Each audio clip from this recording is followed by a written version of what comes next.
El alambre había cedido. 3 meses de trabajo nocturno, con un clavo oxidado que encontró bajo su litera, moviendo el metal milímetro a milímetro mientras las demás dormían. Anna Krause estaba lista para escapar. Tenía la comida guardada, la ruta memorizada, el momento exacto calculado. Pero cuando la anciana sentada junto a la puerta del barracón preguntó en voz baja si se iba, la respuesta de Anna sorprendió a ambas. Porque no dijo que sí, dijo algo que ni ella misma esperaba decir. No. Esa palabra flotó en el aire húmedo de Luisiana como algo imposible. La anciana la miró sin comprender. Anna tampoco comprendía. Llevaba 92 días planeando ese escape. 92 noches contando los pasos entre su litera y el alambre perimetral. 92 amaneceres imaginando el momento en que sus pies tocarían tierra libre al otro lado de la cerca. Y ahora, con todo listo, con la libertad a 20 metros de distancia, había dicho no. La anciana, Gertrude Voss, esperó en silencio. No preguntó por qué. Las mujeres que habían sobrevivido a la guerra habían aprendido que algunas respuestas necesitaban tiempo para formarse. Anna se sentó en el suelo de madera junto a ella, sintiendo el peso de 3 meses de secreto disolviéndose en la oscuridad.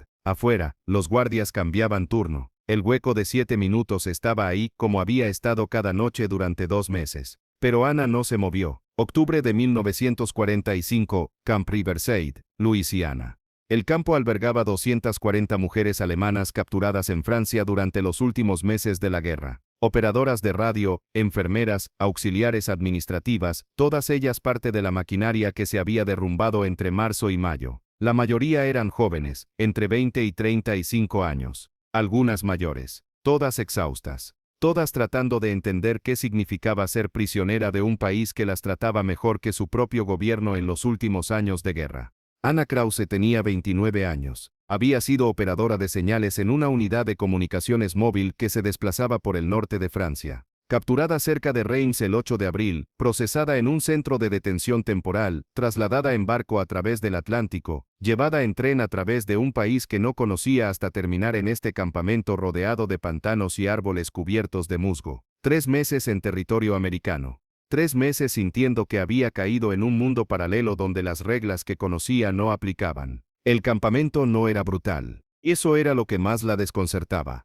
Las raciones eran adecuadas, a veces generosas. Las guardias, en su mayoría mujeres del cuerpo auxiliar del ejército, mantenían distancia profesional pero no crueldad. Había una enfermería funcional. Había trabajo asignado, lavandería principalmente, jardines, cocina. Había incluso una pequeña biblioteca con libros en alemán, donados por la Cruz Roja. Nada de esto encajaba con lo que les habían dicho que encontrarían en manos enemigas. Pero Anna no podía quedarse, no porque el campo fuera insoportable, sino porque quedarse significaba aceptar. Aceptar que todo lo que había creído durante 6 años era mentira. Aceptar que el enemigo no era monstruoso. Aceptar que tal vez, solo tal vez, había estado del lado equivocado de la historia. Y esa aceptación le parecía una traición más profunda que cualquier acto de cobardía militar. Así que planeó escapar. No para regresar a Alemania, eso era imposible. Escapar para encontrar un lugar neutral donde pudiera existir sin tener que enfrentar la verdad que este campo le mostraba cada día. Un lugar donde no tuviera que reconciliar la propaganda que había escuchado con la realidad que vivía. Un lugar donde pudiera seguir siendo quien era sin tener que convertirse en quien este lugar la estaba obligando a ser. El plan era simple. Durante el cambio de guardia nocturno, entre las 11:15 y las 11:22 de la noche, el sector noreste del perímetro quedaba sin vigilancia directa. La torre de observación más cercana tenía un ángulo muerto creado por los barracones de almacenamiento. El alambre en ese punto estaba debilitado. Anna lo había verificado. Más allá había bosque denso, después pantano, después carreteras rurales que llevaban a pueblos pequeños donde una mujer europea con acento podría pasar por refugiada de guerra tratando de reunirse con familiares. No era perfecto, pero era posible. Y Anna había pasado suficiente tiempo en unidades militares para saber que lo posible, con preparación adecuada, se vuelve probable. Preparó todo meticulosamente. Guardó porciones pequeñas de comida durante semanas, pan seco, algunas manzanas, chocolate que les daban ocasionalmente. Lo escondió en una bolsa de tela que había cosido con retazos de sábanas viejas. Memorizó los patrones de patrulla. Estudió los mapas que ocasionalmente veía en la oficina administrativa cuando la asignaban a limpiar. Calculó distancias, tiempos, rutas alternativas. Y cada noche, mientras las demás dormían, trabajaba el alambre con el clavo oxidado. Un movimiento. Pausa. Escuchar. Otro movimiento. Pausa. 3 meses de paciencia infinita, moviendo metal contra metal con una lentitud que hacía que sus manos temblaran de frustración contenida. Hasta que esta noche, finalmente, el último hilo de alambre se había cortado. El camino estaba libre. Solo tenía que esperar el cambio de guardia, cruzar 20 metros de terreno abierto, atravesar el hueco en la cerca y desaparecer en el bosque de Luisiana. Pero cuando Gertrude Voss le preguntó si se iba, Ana dijo no. Y ahora, sentada en el suelo del barracón número 7, intentaba entender por qué había dicho eso. Gertrude no era como las demás prisioneras. Tenía 58 años, había sido supervisora administrativa en una base de comunicaciones cerca de Múnich. Viuda desde 1943, ventos, sin hijos, sin familia que la esperara en Alemania. Había pasado los últimos 2 años de la guerra viendo cómo todo se desmoronaba desde dentro, leyendo informes cifrados que mostraban el colapso inminente mientras los oficiales superiores seguían insistiendo en la victoria final. Las primeras semanas en el campo, Gertrude había sido la única que no parecía perdida. Mientras otras lloraban o se quedaban inmóviles en sus literas, Gertrude organizaba. Establecía turnos de limpieza, resolvía disputas sobre espacio personal, mantenía un registro mental de quién necesitaba qué. No era maternal, no ofrecía consuelo emocional. Simplemente creaba estructura donde el caos amenazaba con consumirlas. Ana la había observado durante semanas antes de hablarle, y cuando finalmente lo hizo, Gertrude le dijo algo que se le quedó grabado. La supervivencia no es solo seguir respirando, es decidir qué clase de persona serás mientras respiras. Ana no había entendido completamente en ese momento, pero esta noche, sentada junto a Gertrude con el escape planeado convirtiéndose en cenizas, empezaba a comprender. Lo que detuvo a Ana no fue miedo al castigo. El castigo por intento de fuga era confinamiento solitario, reducción de privilegios, posiblemente extensión del tiempo de detención. Nada que no pudiera soportar. Tampoco fue la probabilidad de fracaso. Había calculado los riesgos meticulosamente. Tenía 60% de probabilidades de éxito, tal vez 70 si las condiciones climáticas cooperaban. Lo que la detuvo fue algo mucho más perturbador. Fue darse cuenta de que no sabía para qué estaba escapando. Durante 3 meses había repetido la misma justificación mental. Escapar significaba libertad. Libertad significaba dignidad. Dignidad significaba no ser definida por su derrota. Pero esta noche, con todo preparado, esa lógica se había desmoronado. Porque la verdad que había estado evitando durante 92 días, era que este campo le había dado más libertad que los últimos 2 años en Alemania. Libertad de no tener miedo de los bombardeos. Libertad de comer regularmente. Libertad de no vivir bajo propaganda constante. Libertad de pensar sus propios pensamientos sin temer ser denunciada. Y esa realización era intolerable, porque significaba que el enemigo había sido más humano que su propio lado. Significaba que había dedicado 6 años de su vida a servir a algo que resultó ser exactamente lo que le dijeron que estaban combatiendo. Significaba que todo había sido al revés desde el principio. Escapar del campo habría sido escapar de esa verdad. Y Ana se dio cuenta, sentada ahí en la oscuridad, que no podía seguir escapando. No de esto, no de la única verdad real que había encontrado en años. Gertrude finalmente habló, su voz apenas un murmullo en la noche húmeda. Yo también pensé en escapar, las primeras semanas. Pensé que si me quedaba significaba aceptar la derrota, aceptar que todo por lo que había trabajado había sido desperdicio. Pero después comprendí algo. Quedarme no era aceptar derrota. Era aceptar realidad, y la realidad es que estamos vivas, alimentadas y tratadas con más dignidad de la que nuestro propio gobierno nos dio al final. Ana sintió algo romperse dentro de su pecho. No era dramático, no fue un momento de revelación cinematográfica, fue simplemente el agotamiento de sostener una mentira que ya no podía cargar. El resto de la noche pasó en silencio. Ana no durmió, Gertrude tampoco. Simplemente se sentaron juntas mientras el campamento respiraba a su alrededor, mientras los guardias cambiaban turno, mientras la ventana de escape se abría y cerraba sin que Ana la cruzara. Al amanecer, cuando las demás prisioneras comenzaron a despertar, Ana fue al alambre cortado y lo reparó lo mejor que pudo con el mismo clavo que había usado para cortarlo. No era perfecto, pero aguantaría hasta que los guardias hicieran su inspección de rutina y lo reemplazaran adecuadamente. Durante el desayuno, la sargento Patricia Wells, la oficial encargada del barracón 7, notó algo diferente en Ana. No podía identificar qué exactamente, pero había un cambio, una quietud que no había estado ahí antes.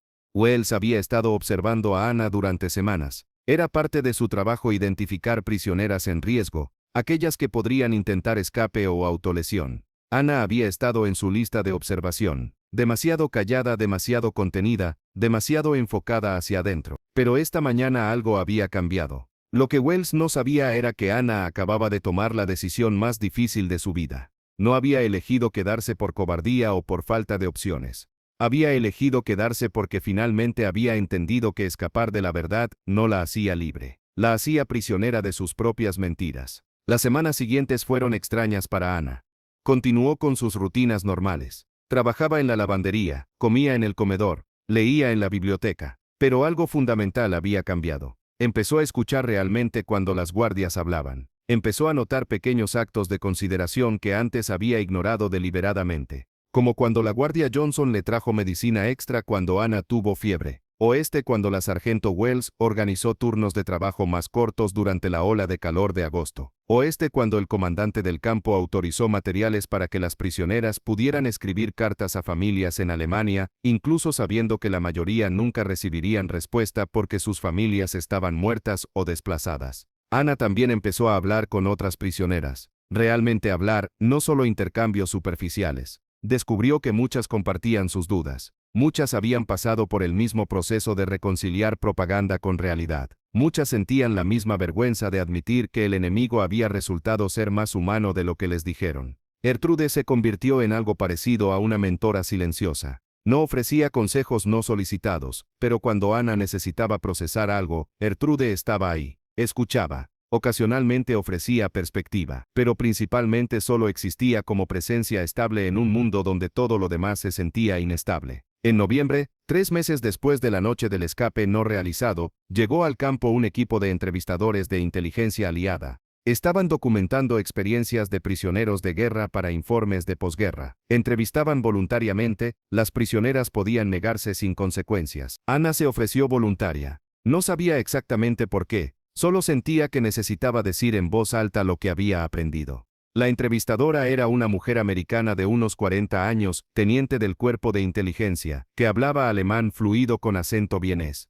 Le preguntó a Ana sobre su captura, su procesamiento, su experiencia en el campo. Ana respondió honestamente. Y entonces la entrevistadora hizo una pregunta que Ana no esperaba. Si pudiera volver en el tiempo a cualquier momento de los últimos 6 años, ¿qué se diría a sí misma? Ana pensó durante largo tiempo. Finalmente respondió. Le diría que la lealtad sin cuestionamiento no es virtud, es cobardía disfrazada. Le diría que servir a algo no te hace honorable si ese algo es deshonroso. Y le diría que a veces el mayor acto de valentía no es luchar por lo que crees, sino admitir que lo que creías estaba equivocado. La entrevistadora anotó la respuesta. Después cerró su cuaderno y miró a Ana directamente.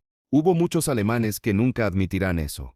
El hecho de que usted pueda es significativo. Ana no se sintió orgullosa de eso. Se sintió cansada, pero era un cansancio diferente al que había sentido durante años. No era el agotamiento de cargar mentiras, era el agotamiento de finalmente dejarlas ir. En diciembre comenzaron las repatriaciones. Las prisioneras serían devueltas a Alemania en grupos escalonados durante los siguientes 6 meses. Ana estaba programada para el tercer grupo, salida prevista para marzo de 1946. Gertrude estaba en el segundo grupo, partiría en febrero. Las dos mujeres no hablaron mucho sobre la separación inminente. No eran dadas a sentimentalismos, pero la noche antes de que Gertrude partiera, se sentaron juntas en el mismo lugar donde habían estado la noche del escape no realizado. ¿Volverás a Múnich?, preguntó Ana. Si queda algo de Múnich. Gertrude miró hacia la oscuridad más allá del alambre. Pero sí, es lo único que sé hacer. Volver, reconstruir, tratar de hacer algo útil con lo que queda. Ana asintió. Y si nadie quiere escuchar lo que aprendiste aquí, entonces lo habré aprendido para mí misma. Gertrude se volvió hacia Ana. Eso es suficiente. No puedes controlar si otros aceptan verdad. Solo puedes controlar si tú la aceptas. Esa noche, después de que Gertrude se durmiera, Ana fue al lugar del alambre que había cortado meses atrás. Había sido reparado profesionalmente hacía tiempo, reforzado incluso, pero Ana aún recordaba exactamente dónde había estado el hueco. Puso su mano sobre el metal frío y pensó en la versión de sí misma que había planeado cruzar este punto. Esa Ana había creído que la libertad estaba al otro lado de este alambre. La Ana actual sabía que la libertad no era un lugar, era una elección. La elección de vivir con verdad en lugar de mentira, incluso cuando la verdad era incómoda. Especialmente cuando la verdad era incómoda. Febrero llegó con lluvia fría. El día de la partida de Gertrude, Ana la ayudó a empacar sus pocas pertenencias. No tenía mucho, nadie tenía mucho. Pero Gertrude guardó cuidadosamente una foto que una de las guardias le había tomado junto a otras prisioneras. Era una imagen simple, mujeres de pie frente a un barracón, pero Gertrude la miró como si fuera algo precioso. Evidencia de que sobrevivimos, dijo simplemente. El transporte partió a media mañana. Ana observó desde la valla interior mientras el camión se alejaba. No lloró, pero sintió el peso de otra despedida en una vida que ya había tenido demasiadas. Marzo de 1946. Ana Krause subió a un camión similar, con su propio pequeño paquete de pertenencias y una carta de la Cruz Roja confirmando que su hermana menor estaba viva en Stuttgart. Y el viaje de regreso a través del Atlántico fue tranquilo. El barco llevaba cientos de prisioneras alemanas repatriadas, todas enfrentando la misma pregunta imposible: ¿qué encontrarían al regresar? Alemania era escombros. No metafóricamente, literalmente. Ciudades enteras reducidas a montañas de concreto roto y acero retorcido. Millones de desplazados vagando por caminos en busca de familias perdidas. Hambre generalizada. Infraestructura destruida. Y sobre todo eso, el peso de saber lo que había sido hecho en nombre de la nación. Ana encontró a su hermana en un sótano convertido en vivienda temporal. El reencuentro fue agridulce. Su hermana había sobrevivido, pero había perdido a su esposo, su hogar, y la mitad de su peso corporal. Stuttgart era irreconocible. Durante las primeras semanas, Ana trabajó simplemente en sobrevivir, conseguir raciones, encontrar trabajo temporal, ayudar a su hermana a procesar el duelo. Pero en las noches, cuando finalmente había silencio, pensaba en el campamento de Luisiana. Pensaba en las guardias que habían sido profesionales pero no crueles. Pensaba en Gertrude. Pensaba en la versión de sí misma que casi había escapado hacia ninguna parte. Una tarde de abril, mientras hacía fila para raciones, escuchó a dos mujeres discutir sobre los campos de prisioneros americanos. Una insistía en que habían sido brutales, que los americanos habían torturado prisioneros, que todo había sido horrible. Ana sintió la mentira como algo físico, algo tangible flotando en el aire. Antes habría permanecido callada. Antes habría dejado que la mentira existiera sin desafío. Pero algo había cambiado en ella durante esos meses en Luisiana. Algo fundamental sobre su relación con la verdad. No fue así, dijo en voz baja pero clara. Estuve en un campo americano. Nos trataron según las reglas de guerra. Mejor de lo que nuestro propio gobierno nos trató al final. Las dos mujeres la miraron con shock, y algo parecido a disgusto. Una escupió en el suelo cerca de los pies de Ana y se alejó. La otra simplemente la miró con tristeza antes de girarse también. Ana se quedó sola en la fila, sintiendo el peso de la verdad que había decidido cargar. No era un peso fácil. Muchos no querrían escucharlo. Muchos la llamarían traidora por admitirlo. Pero era su verdad, ganada con trabajo duro en las noches oscuras de un barracón en Luisiana, y no la traicionaría. Porque finalmente había aprendido la lección que el escape no realizado le había enseñado. Que a veces el mayor coraje no es huir hacia algo. Es quedarse y enfrentar lo que eres, lo que fuiste, lo que podrías llegar a ser. Ana Krause nunca volvió a planear un escape. Ya no necesitaba hacerlo. Había encontrado algo más valioso que la libertad física. Había encontrado la libertad de vivir sin mentirse a sí misma. Y eso descubrió, era lo único que realmente importaba.